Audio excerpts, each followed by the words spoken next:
They are only in their 20s, but two Bradley University graduates are young entrepreneurs making waves in the technology field. Their startup company is We Hear You, which creates assistive technologies for people who need more help. Bethany Corey is the Chief Operating Officer, and she joins us now. Good to see you, Bethany. Hi, Mark. Thanks for having me. Tell me a little bit about, you obviously went to Bradley, but what other connections do you have to Peoria? Yeah, so my parents actually grew up here, so they're Peoria natives. We have a lot of relatives in the area, and then we moved down to Decatur. So coming to Bradley, it definitely felt like a second home away from home, coming back here. The big city. Mm-hmm. Well, tell us a little bit about what you're doing now, and we're eventually going to get into the nuts and bolts of your company, but tell us where you're working now and kind of how you got involved with the company. Yeah, so I work as the CEO, or I'm sorry, is there? COO? COO, yeah. So I work as the COO of We Hear You. I'm the co-founder with Pierre Paul. And so our company really creates technology for the disabled community. So we have a couple of products on the market, and we're working on a new development.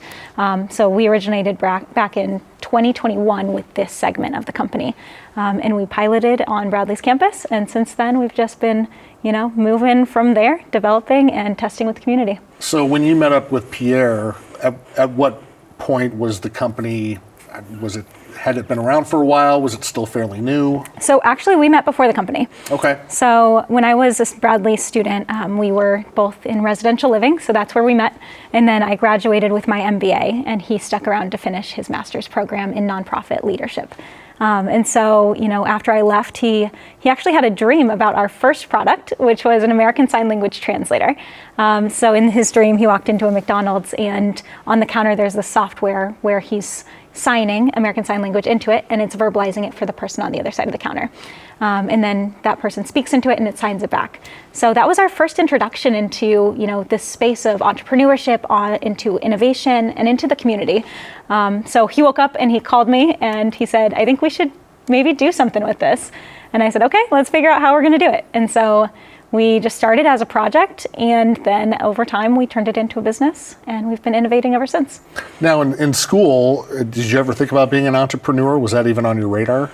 Not in this sense. So I grew up working in a family business. I worked with all of my sisters in our family restaurant, and I love business, but I always saw myself kind of in a less, exhausting route, but it's been a really good exhausting. Entrepreneurship is not for the weak of heart. You have to be bold to really, keep moving in it. But Pierre brings that energy and that passion and that boldness. And so him as the CEO really does a really great job of leading the team into that next phase of innovation for us. Yeah, and you also need money. That helps. Yeah. And you have some more since you recently won a grant. Tell us about that. Yeah, so we applied for the Pink with Purpose grant back in March. And we went through a couple of different rounds with them.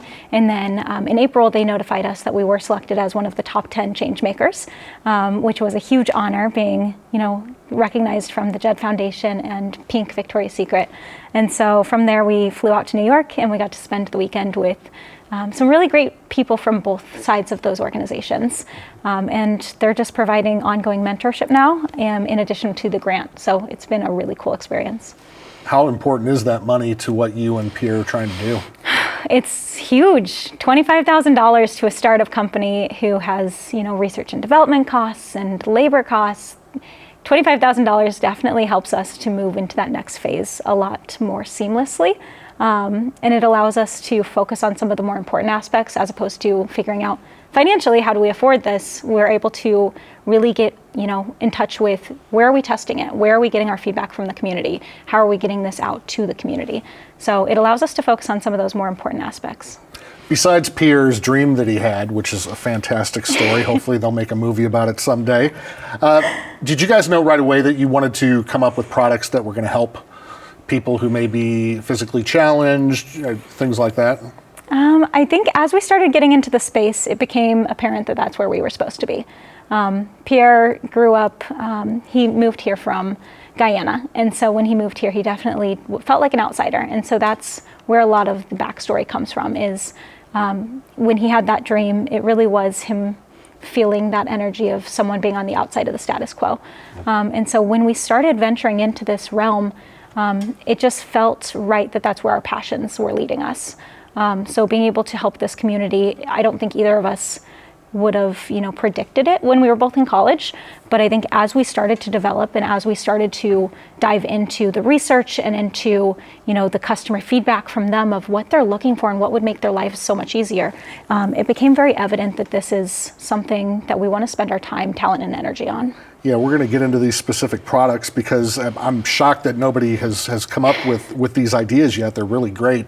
But you talked about entrepreneurship not being for the weak at heart. What kind of hurdles have you and Pierre faced as you go through this journey? Yeah, so I think funding is always one of those hurdles that any company is going to face, especially as you're trying to bring on members of the team and you're trying to figure out how to financially continue moving forward as a company. So I think that's an obvious one. But I think there are other ones that you don't necessarily think about until you're in the space with manufacturing. So delays of manufacturing or working with different partners and finding the right fits. COVID was a huge challenge back in the day with the sign language translator.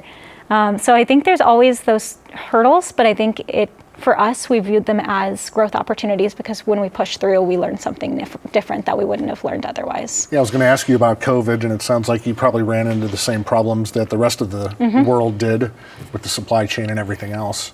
Yeah, so luckily at that time we were really just developing our software. But how it affected us is the team of data scientists that we were working with to gather data and to code the sign language translator. Everyone was dispersed, at that time. So we weren't able to get into the same room and bounce ideas off of each other like we were before. So it really led us to that virtual work setting, which, we made the most of. But at the time, it was kind of earthquaking, as it was for most of, everybody else in the world. Your company, again, is We Hear You, or Why. What kind of help do you and Pierre have now in terms of marketing and research and development and things like that? Yeah, so we've been slowly building our team. So we have an awesome, team of members who really focus on different, specialties. So Jamal Stevenson focuses on the sales side. Alejandra Vadillo is our social media side.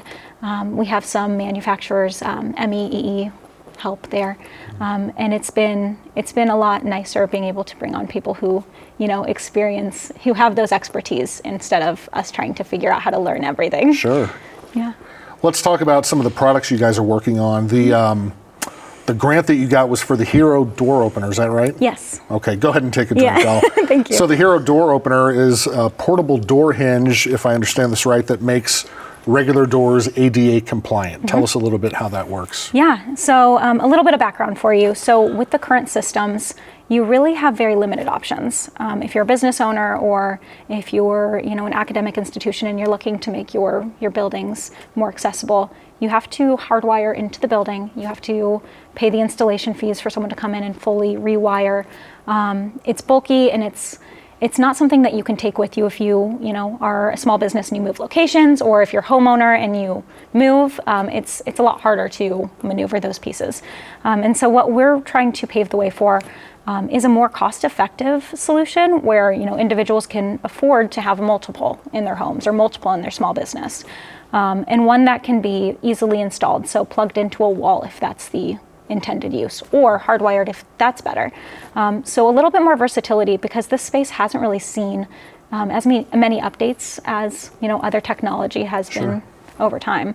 And so being able to really innovate a new solution for small business owners or homeowners, really, that's the primary goal with the Hero door opener, is providing a new solution. And with something like this, have you been pitching maybe to other companies to help you out or sell the technology? How's that work?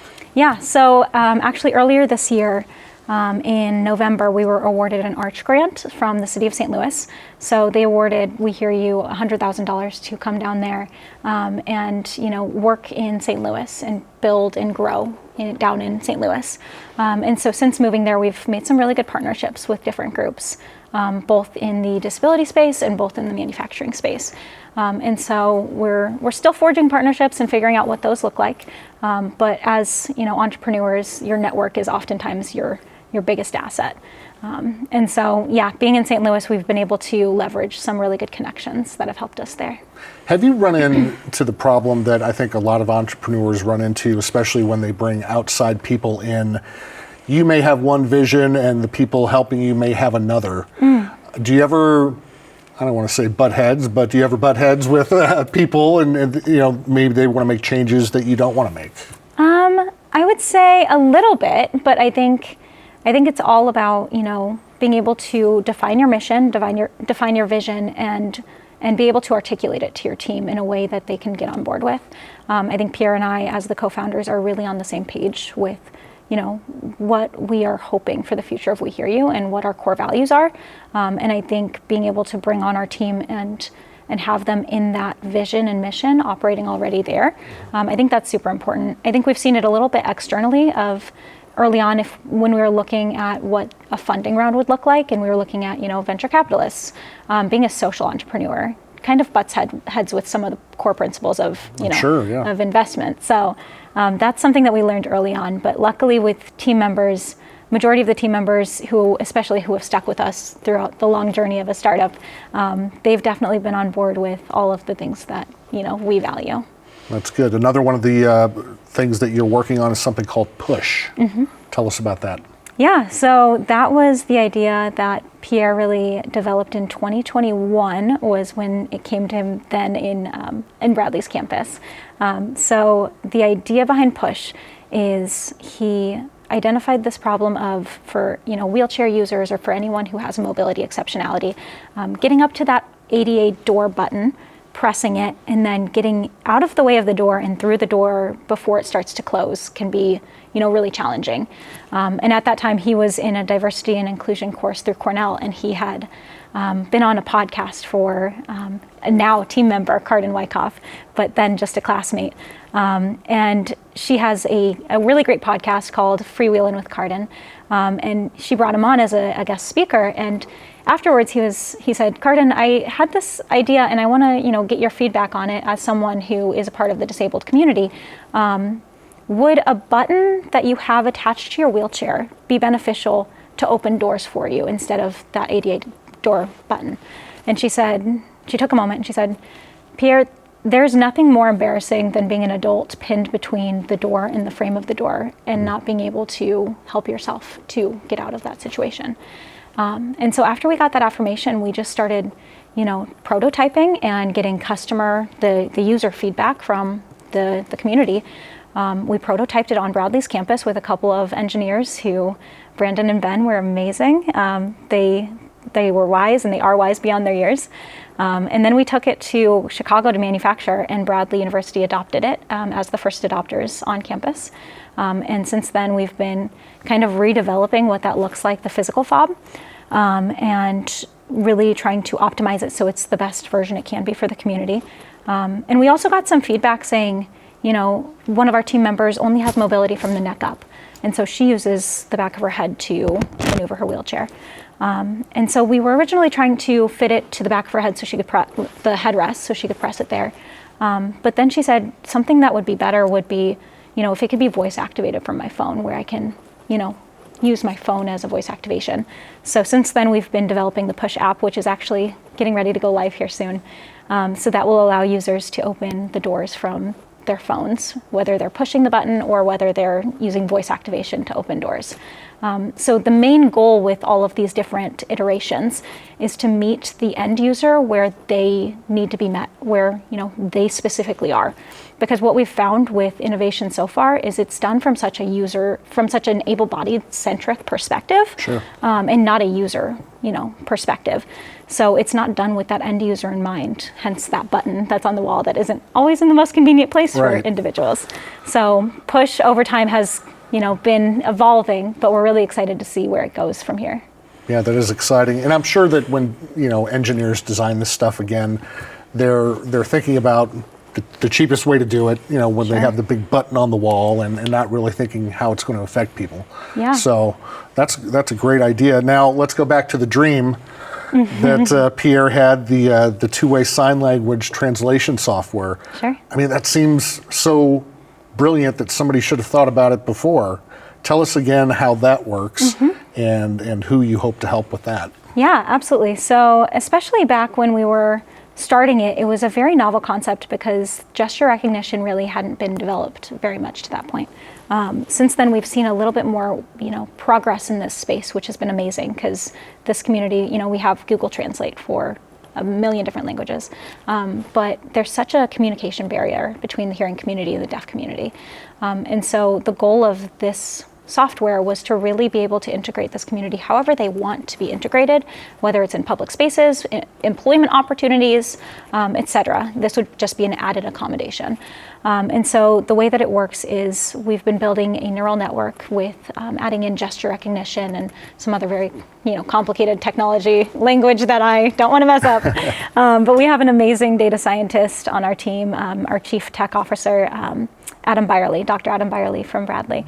And he's been doing an amazing job, leading that charge. So we originally started with just finger spelling, so just the alphabet.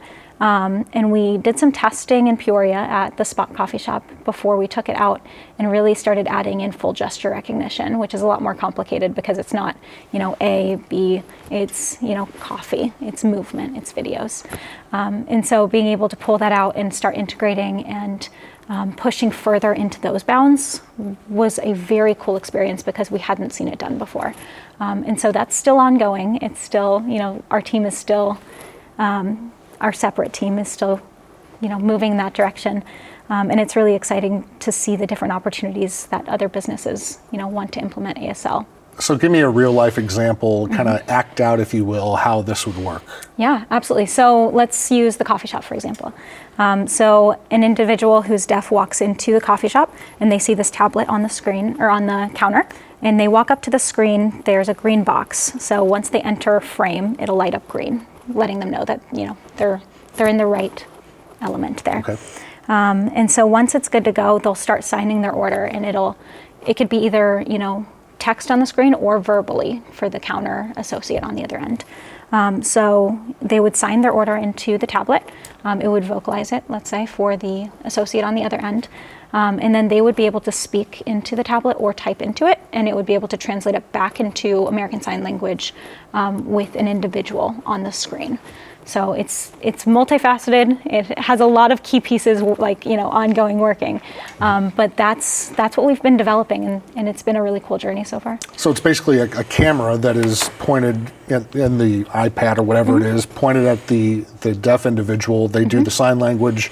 Another camera is pointed at the barista or whoever is employed, and that's really cool. Thank you. Yeah. That's great.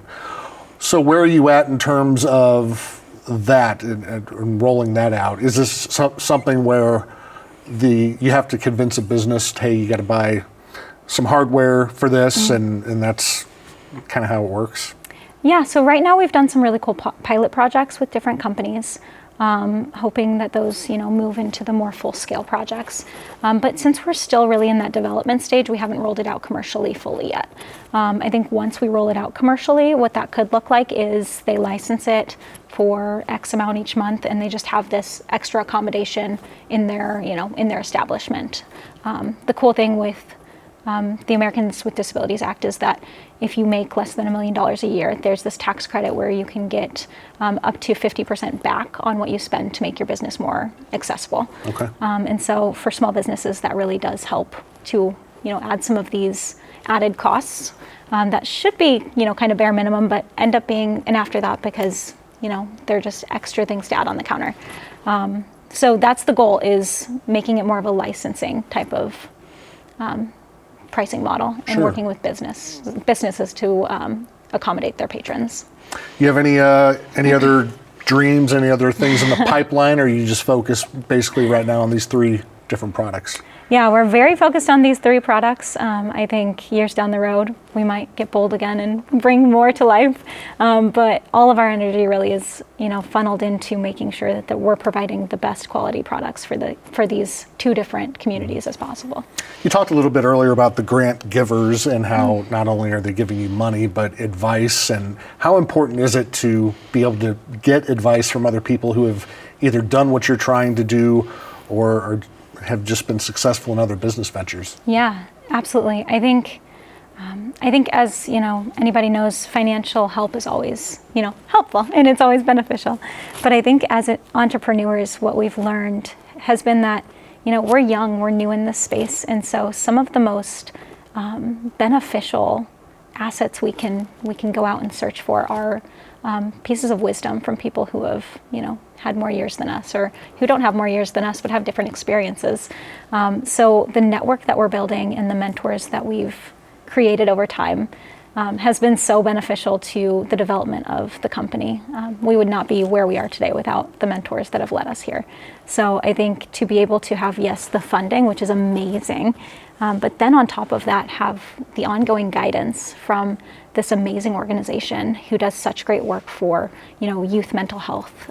It's just unbelievably, breathtaking. I could have never gathered that this would be where we are. So. You mentioned earlier your friend who said it's really embarrassing to be stuck in an automated door like that. I'm sure that's got to motivate you a little bit. What other things motivate you and Pierre to get these products up and running? Yeah, I think every piece of feedback we've gathered from the community so far has been that motivating factor. On the days where it's hard, we remember those words of encouragement of how the thank you for innovating in this space when others haven't taken the time to do so, or thank you for thinking to create something that will make the quality of life better for me.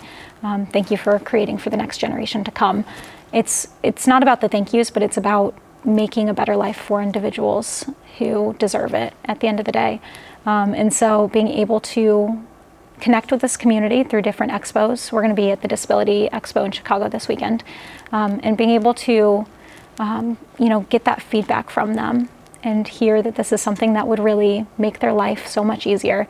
It's very motivating. You couldn't ask for more at that point. And I think with products like this, this is something that people around the world could potentially use, and Yeah. You've got a lot of people, I think, who would be interested in that. Where do you go from here? You just mentioned this weekend you've got your thing in Chicago, so that'll be good. You'll meet more people, maybe get some more eyeballs on the products. What is your kind of your goal in terms of getting these products up and running? Yeah, so right now we're really focused in on that manufacturing phase. Just the time, the energy of making sure that it works, making sure it works the way we want it to, and then getting it into the hands of those end users who we want it to work the way that they want it to. So I think that's where our energy will be for a little while, and then from there it's just connecting with different partners who can get it into the hands of those who it'll benefit. So we work very closely with some partners in Peoria. Epic has been an awesome partner for us, and so being able to donate some products there and allow them to just give us feedback of what they like and what they don't like. It's been so helpful for us as we continue to develop for the community. So yeah, in summary, we're really focused in on that development phase right now, but I think once we have those products ready to roll out, it's going to be figuring out how to get it into the hands of those that we want to, give it to. Yeah, then you get to worry about mass production and all that good stuff. All that fun stuff. Yep.